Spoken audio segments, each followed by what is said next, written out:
restructuring benefits to save the system. The other thing that was interesting is that he's very much he's on board with the business community when it comes to things like cutting taxes, bringing some of that $2 trillion that's sitting overseas, bringing that home to invest that in America. Very much on board with the business community. Where he's off board is on free trade, very different from the business community. And what was interesting was the figures he cited during that trade discussion were from a think tank that is a liberal lefty think tank that has union members and lefties on the board and Bernie Sanders. So that's where he is on trade, which is very different from the U.S. Chamber of Commerce, for example. And he also used the term fair share at one point, which are the code words for the Democratic Party. That's right. Yeah. And I think that's an important point on trade. He is really the political outsider. He does not tack to any message from, Paul Ryan, of course, wants to reform Social Security and Medicare. But he's not touching that. And the same issue with trade. He goes back and forth.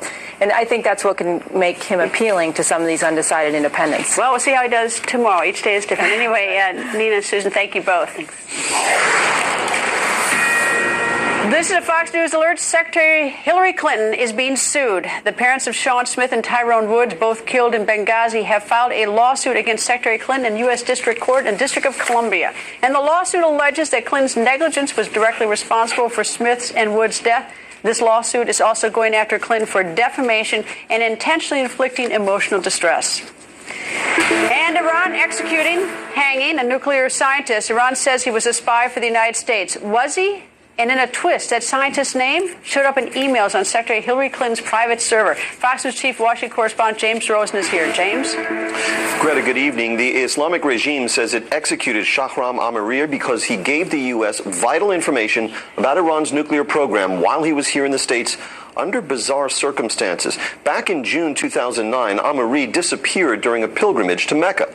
He surfaced a year later, posting internet videos in which he claimed alternately to have been abducted by the CIA, taken to Tucson and tortured, and that he was free and safe. Here's what Secretary of State Clinton said about him at the time.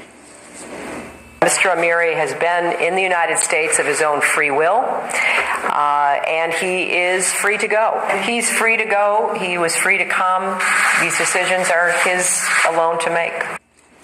Amirir made it to the Pakistani embassy in Washington and there demanded to return to Iran, which he did. Even in announcing Amirir's execution yesterday, the regime boasted that the U.S. intelligence community had been duped by Iran's. Americans assumed for a while that Iran was not aware of this person's actions, or what he was linked to, or how he was taken to Saudi Arabia and taken away from there.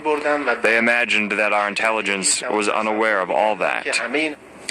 In July 2010, when Amirir's return to Iran was still being finalized, a top energy advisor of Secretary Clinton's, former Ambassador Richard Morningstar, wrote to Clinton's Deputy Chief of Staff, Jake Sullivan, referring to Amirir as a, quote, friend to the United States and suggesting how to massage the issue for public consumption. Quote, "We have a diplomatic psychological issue, not a legal issue," Morningstar wrote. "Our friend has to be given a way out. We should recognize his concerns and frame it in terms of a misunderstanding with no malevolent intent, and that we will make sure there is no recurrence," unquote. That email was forwarded to the Secretary of State, whose private server was so inadequately secure that the FBI concluded that, quote, hostile actors may have gained access to it. The Clinton campaign says it is remarkable, Greta, that anyone would seek to link her to this, what she calls, tragic death. Okay, I've watched your report all day long on this and other reports. And was this man troubled? I saw the word psychological. I mean, this is such a bizarre story. I mean, was he kidnapped, not kidnapped? He wanted to go back. He knew he'd get executed. I mean, something just doesn't seem right in this. Yeah, there's much that remains frustratingly elusive to us in terms of the basic facts here. How the man could have been posting internet videos if he was in the captivity of the CIA in Tucson, Arizona at the time also remains a mystery. Clearly, it would seem that he was troubled to some extent. What drove him to return to Iran? Well, he did have his family there. We saw the images of him reunited with his 4-year-old son. But was that under compulsion? We really don't know. Well, it's certainly, I think it's strange. We'll get more, I'm sure. I hope in the next day or two. Anyway, James, thank you. Thank you. But the executed Iranian scientist and his alleged connection to Secretary Hillary Clinton's emails is raising all kinds of national security questions. Alabama Senator and chair of Donald Trump's National Security Advisory Committee, Senator Jeff Sessions, goes on the record. Senator, I don't think there's been any tie so far that suggests that the Iranians got into the email server and got this particular information, but it once again does raise the question of the security of her email servers. So your thoughts tonight? Well, absolutely. That's why you have to maintain discipline and be extremely careful. Most of these sophisticated states do have the ability to penetrate unprotected computer systems.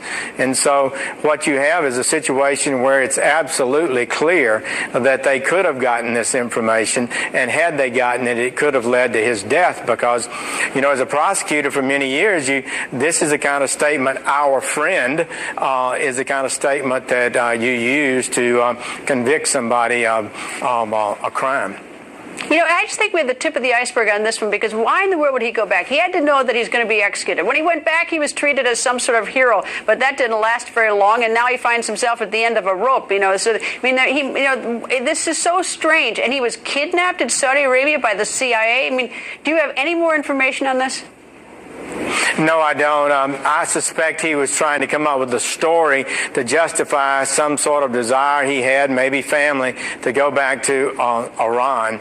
And apparently he was able to spin that for a while. But you never know if this information could have been available and could have been a final a matter of proof of his guilt. Well, when you see this or read about this, you read about the server, you read about the emails, this Iranian scientist who comes here, kidnapped maybe when he was in Mecca, Saudi Arabia, then he wants to go home and he creates all these videos, and then you've got this whole idea, this deal with Iran over the nuclear program. I mean, none of it, it certainly seems like the American people are not getting the full story, that there's an awful lot of behind-the-scenes intrigue. I'd like the transparency sometime. Well, you know, there's a whole lot of intelligence battle been going on between Iran and the United States over this nuclear situation. We've wanted to know exactly what was happening over there. And so I think the United States would be wise not to certainly give away their techniques or sources in the course of this situation. It's a sad thing, but I think maintaining discipline here is the right thing. Oh, I totally agree with the sources aspect, but I was thinking a little bit larger to the whole idea of the Iranian deal. I mean, think about it. The Iranian deal, most of the details are kept from the American people, but the people we made the deal with, the Iranians, they know everything. So they get to know more information than us good Americans who are just trying to figure out what's going on. That is true. Now, you are right. A deal that binds the United States or in any way impacts our legislative process, our funding process, our expenditures of money, those kind of things need to be public in almost all instances. There may be some exceptions, but I don't see any exceptions here. This is a big deal, a major agreement, I think a bad agreement, and the American people do need to know the full ramifications of it.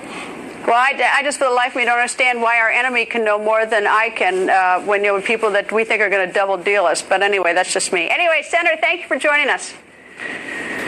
Thank you, an American and an Australian kidnapped in Afghanistan by 5 gunmen. Security officials saying the armed kidnappers wore Afghan military uniforms. Now, the kidnapping happening in Kabul near the American university where both kidnapped victims are believed to be employees. At this hour, no group has claimed responsibility. And did supporting Donald Trump get actor Antonio Sabato Jr. blacklisted? He says Hollywood is dropping him from projects. Antonio Sabato Jr. is standing by live to go on the record next. Also, a child killed on a water slide. And right now, police and water park officials are not sure what happened. That's coming up. Plus, look